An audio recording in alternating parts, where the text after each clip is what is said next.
안녕하세요. 오늘 저희는 믿음의 능력 교회 양승만 목사님의 설교문을 좀 깊이 들여다보려고 합니다.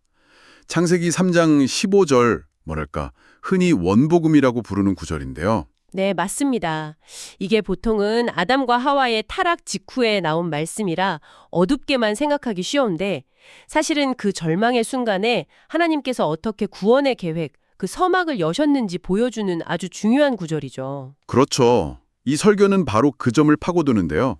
이 구절이 어떻게 보면 저주처럼 들릴 수도 있는데 실은 하나님의 놀라운 반전 드라마, 구원 이야기의 시작이었다는 통찰을 제공합니다. 네, 그래서 저희 목표는요, 이 설교를 통해 하나님께서 선포하신 그 첫 복음의 약속이 무엇인지, 특히 원수됨과 상함이라는 개념을 통해 구속사를 어떻게 이끄시는지 그 핵심을 여러분이 명확히 이해하시도록 돕는 겁니다. 설교 시작부터 흥미로운데요.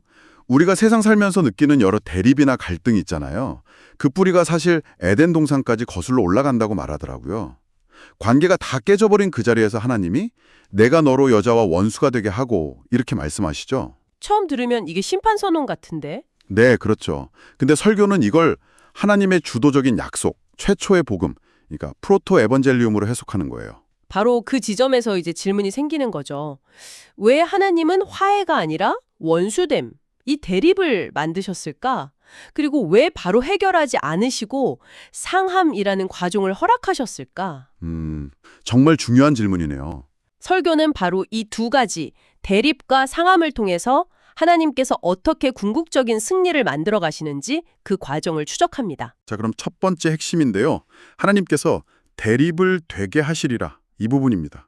하나님이 그냥 갈등이 생기도록 내버려 두신 게 아니라 내가 너로 원수가 되게 하겠다. 이렇게 아주 능동적으로 선포하셨다는 점. 이게 중요하더라고요. 네, 맞아요. 그 히브리어 원어 아시트라는 단어가 내가 세우리라, 내가 두리라 이런 강한 의지를 담고 있다고 하죠. 아, 그 설명을 들으니까 이 구절의 무게감이 확 달라지더라고요. 하나님께서 직접 의도적으로 뱀의 후손과 여자의 후손 사이에 어떤 경계선을 딱 그으신 행위라는 거죠.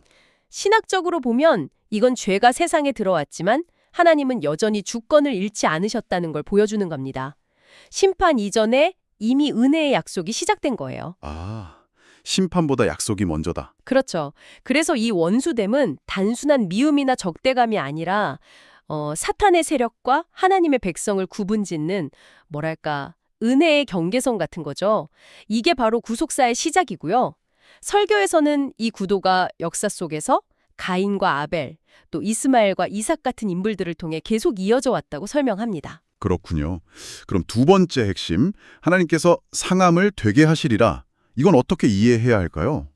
그는 내 머리를 상하게 할 것이요 너는 그의 발꿈치를 상하게 할 것이니라. 이 구절이요? 네, 여기서 상하게 하다는 슈프라는 같은 단어가 쓰였는데 누구를 상하게 하느냐, 그리고 어디를 상하게 하느냐가 다르다는 게 핵심입니다. 아, 대상과 부위가 다르군요. 네, 그러니까 여자의 후손, 특정 후손인 그리스도죠. 그분은 뱀의 머리를 상하게 할 것이고 반대로 뱀, 너는 그 후손의 발꿈치를 상하게 할 거라는 거죠. 머리와 발꿈치, 그 차이가 의미한 바가 크겠네요. 결정적이죠. 머리를 상하게 한다는 건 치명타, 그러니까 사탄의 권세가 완전히 무너지는 걸 의미하고요. 발꿈치를 상하게 한다는 건 고통스럽지만 일시적이고 치명적이지는 않은 상처, 바로 그리스도의 십자사 고난을 예표하는 겁니다. 아, 그러니까 하나님께서 악을 이기시는 방식이 즉각적인 파괴가 아니라 이 상함, 고난을 통한 구원의 길이라는 거군요. 맞습니다. 이 상함이 바로 죄값을 치르는 대속의 과정이고 구속사의 필연적인 단계라는 깊은 통찰을 설교는 보여줍니다. 결국 이게 다 세 번째 핵심인 하나님께서 승리를 되게 하시리라는 약속으로 귀결되는 거네요. 그가 내 머리를 상하게 할 것이라는 예언이 결국 예수 그리스도를 통해 성취되었다. 네, 그렇죠. 그리스도께서 십자가에서 발꿈치를 상하시는 그 고난을 통해 역설적이게도 사탄의 머리가 결정적으로 박살났다는 겁니다. 그래서 십자가가 패배의 자리가 아니라 오히려 승리의 정점이라는. 바로 그거죠. 설교는 그 점을 아주 강하게 강조합니다. 십자가에서 시작된 승리가 부활로 완전히 확증되는 거고요. 그리스도의 상함은 잠깐이었지만 사탄의 머리 상함은 영원한 것이 되었죠. 와, 정말 놀라운 해석입니다. 그리고 이 모든 과정, 그러니까 대립을 만드시고 상함을 허용하시고 마침내 승리를 이루시는 이 모든 것이 전적으로 하나님께서 되게 하신 일이라는 것. 이게 핵심이에요.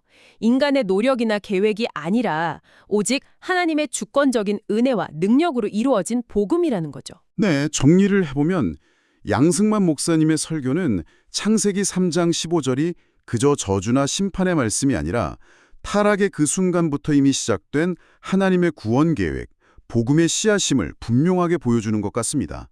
하나님께서 원수됨을 설정하셔서 당신의 백성을 구별하시고 상함이라는 과정을 통해 죄의 문제를 해결하시고 마침내 그리스도의 십자가와 부활로 완전한 승리를 이루셨다. 이 모든 걸 하나님이 주도하셨다는 메시지네요. 네, 그럼 여러분, 이 통찰이 우리 삶에는 어떤 의미가 있을까요?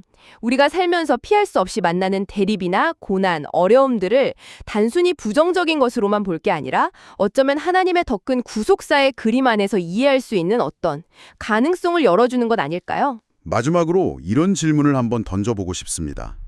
만약 하나님께서 당신을 향한 그분의 선하신 계획 안에서 때로는 이런 원수됨이나 상함처럼 보이는 것들까지도 사용하신다면 오늘 여러분이 겪고 있는 어려움이나 관계 속 갈등을 어떤 새로운 눈으로 바라볼 수 있을까요? 이것이 오늘 이 설교가 우리 각자에게 남기는 깊은 질문이 아닐까 생각합니다.